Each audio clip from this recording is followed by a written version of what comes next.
ప్రొద్దుటూరు నియోజకవర్గ ప్రజలందరికీ ముందుగా క్రిస్మస్ శుభాకాంక్షలు. ప్రొద్దుటూరు నియోజకవర్గానికి సంబంధించి ప్రస్తుత ఎమ్మెల్యే, త్వరలో మాజీ ఎమ్మెల్యే కాబోతున్న రాచమల్లు ప్రసాద్ రెడ్డి గారికి ప్రొద్దుటూరు ప్రజలు ఇచ్చిన సువర్ణ అవకాశాన్ని ఏదైతే రాష్ట్ర ముఖ్యమంత్రిగా కడప జిల్లా వాసి ముఖ్యమంత్రిగా జగన్మోహన్ రెడ్డి గారు, అలాగే ఇక్కడ స్థానిక శాసనసభ్యుడిగా ఎమ్మెల్యే రాచమల్లు ప్రసాద్ రెడ్డి గారు ఇద్దరు జిల్లావాసులు, అలాగే ఈయన నియోజకవర్గ ఎమ్మెల్యే అధికార పార్టీ, వీళ్ళు ఉన్నప్పటికీ కూడా ఆ ప్రజలు ఇచ్చిన ఆ సువర్ణ అవకాశం అని నేను ఎందుకంటానంటే, ఇక్కడ ఒకవేళ తను గెలిచి పైన అధికారం లేకపోతే 14 నుంచి 19 వరకు నేనేం చేయలేని చెప్పేవాడు. కానీ ప్రజలు ఇచ్చిన ఈ సువర్ణ అవకాశంలో ఎమ్మెల్యే గారు చేజార్చినారు. ఈ ఎమ్మెల్యే గారు చేజార్చిన ఈ సువర్ణ అవకాశం మీద చర్చ పెట్టేదానికి నేను సిద్ధంగా ఉన్నా. రాచమల్లు ప్రసాద్ రెడ్డి గారికి విజ్ఞప్తి చేస్తాడా, హృదయపూర్వకంగా ఆహ్వానిస్తాడా. ఏ రోజైనా మీరు శివాలయం సర్కిల్కు కానీ, లేకపోతే ఒక ప్రభుత్వ కార్యాలయం కలెక్టరేట్కు కానీ, అలా ఏదైనా ఒక ప్రదేశం చెప్తే 5 ఆల మీద 5 ఆ ఫస్ట్ ఆ ఫర్ అభివృద్ధి, దాని మీద చర్చిద్దాం. 500 కోట్లు చెప్పినారు, తెచ్చినారా? లేకపోతే మీరు అభివృద్ధి మీద ప్రొద్దుటూరుకి ఏం అభివృద్ధి చేసినారో ప్రజల అభిప్రాయం, నా అభిప్రాయం ఏంటంటే మీరు అభివృద్ధి చేయడంలో విఫలమైనారు. మొదటి అంశం, మొదటి ఆ ఫర్ అభివృద్ధి. 5 ఆలలో మొదటి ఆ అభివృద్ధి, అభివృద్ధి మీద చర్చిద్దాం. రెండవ ఆ అసాంఘికాలు.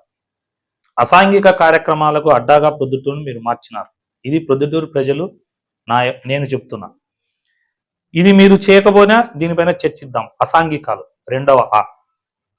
క్రికెట్, మట్కా, గ్యాంబ్లింగ్, జూదము, గుట్కాలు, అన్ని అసాంఘిక కార్యక్రమాలు అన్నీ కూడా మీ హయాంలో పెట్టిరేగిపోయినాయి. రెండవ చర్చిద్దాం. మూడవ ఫర్ అవినీతి.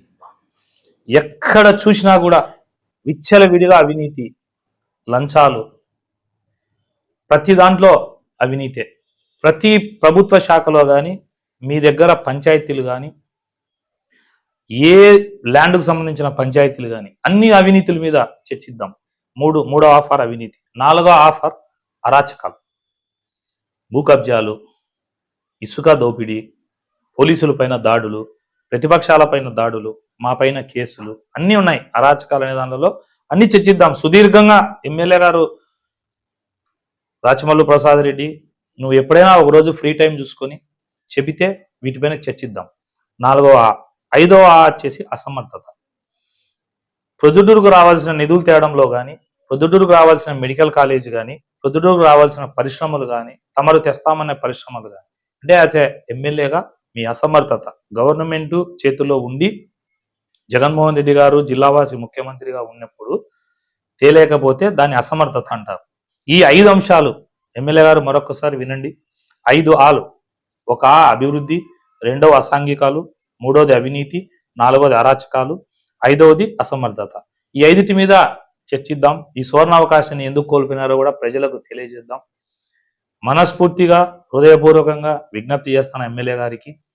ఒక మంచి వాతావరణంలో మన ఇరువురం కూర్చొని ఈ 5 అంశాల మీద ప్రొద్దుటూరుకు గత 5 సంవత్సరాలుగా దాదాపుగా 3 నెలలు 4 నెలలు పోతే ఎలక్షన్లు ఉన్నాయి. ఈ 4.25 సంవత్సరం మీరు ఈ 5 అంశాల మీద సుదీర్ఘంగా ఇద్దరం చర్చిద్దాం.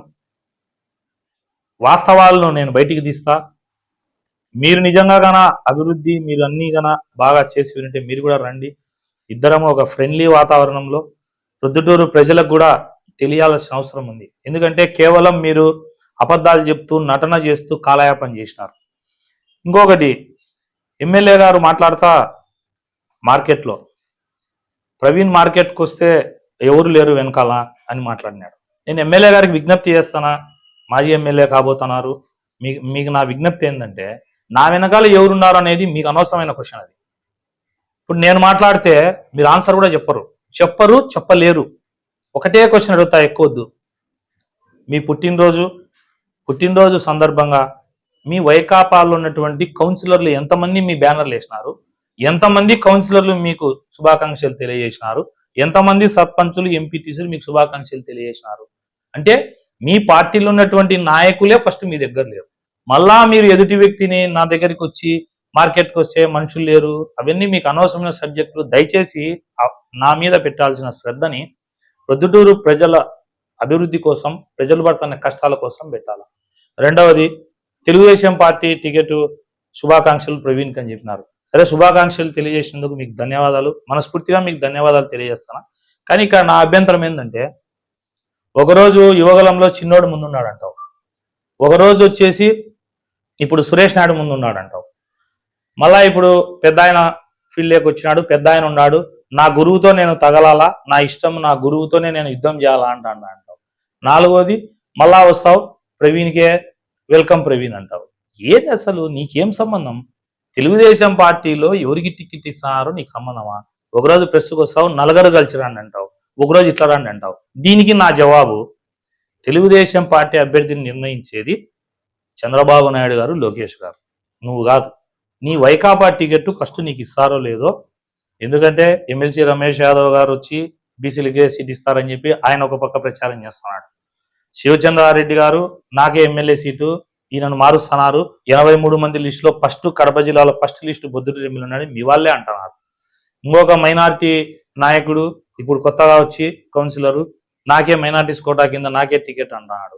26 మంది కౌన్సిలర్లు అంట ఎదుకో వాళ్ళు డిన్నర్ పెట్టుకొని వాళ్ళు ఏర్పాటు చేసుకున్నారు. అదే మీ వైఎస్ఆర్ కాంగ్రెస్ పార్టీలో నీ టికెట్ గురించి నువ్వు ఆలోచన చేయాలి, కానీ మా తెలుగుదేశం పార్టీ టికెట్ గురించి ఎందుకు ఆలోచన చేస్తారు ఎమ్మెల్యే గారు?